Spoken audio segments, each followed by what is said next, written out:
צילמתי את זה, אחי, הוא הכניס לו את זה בעין. לא הבנתי. דחף לו בעין. לא הבנתי. למה? סתם, דיבר איתו, דחף לו.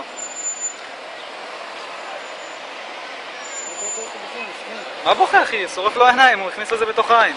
אבל למה? מה הוא? לא יודע, ניסה, אתה יודע, חמם אותו.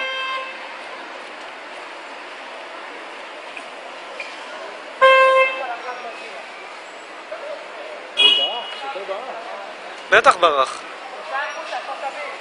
מה שעשיתי, או ישר הורדתי את העדשות שהיה לי בעיניים, אנשים באו, הגישו לי עזרה, מים חלב, ואז איזה בן אדם פשוט שם לקח אותי עם האוטו שלי, הוא נהג כי אני לא ראיתי כלום, לא יכלתי לנסוע, לקח אותי לבית חולים, מעייני הישועה, למיון.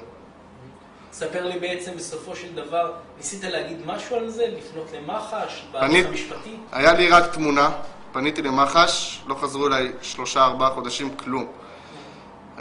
חוץ מזה על ההפרעה לשוטר, בגלל שהיה הפרעה לשוטר, מבית משפט, היה לי משפט, לא התייצבתי במשפט כי לא ידעתי את התאריך, הדוח לא היה לי ביד, כנראה שהוא נפל לי בזמן שהוא השפריץ עליי עם כל העמולה שהייתה שם.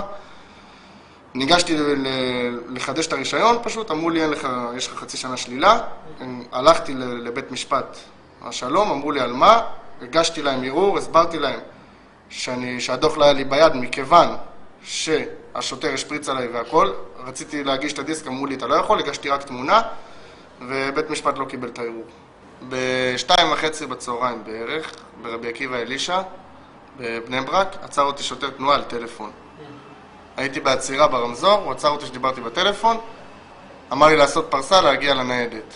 הגעתי לניידת, דיברתי איתו, הוא נתן לי את הדוח, כתב לי אותו, ואז הוא כתב לי גם דוח על הפרעה לשוטר. בזמן שאני ישבתי באוטו, הוא רשם לי את הדוח הזה, שאלתי אותו למה, אמר לי ככה, נפגש בבית משפט. אמרתי לו, אוקיי.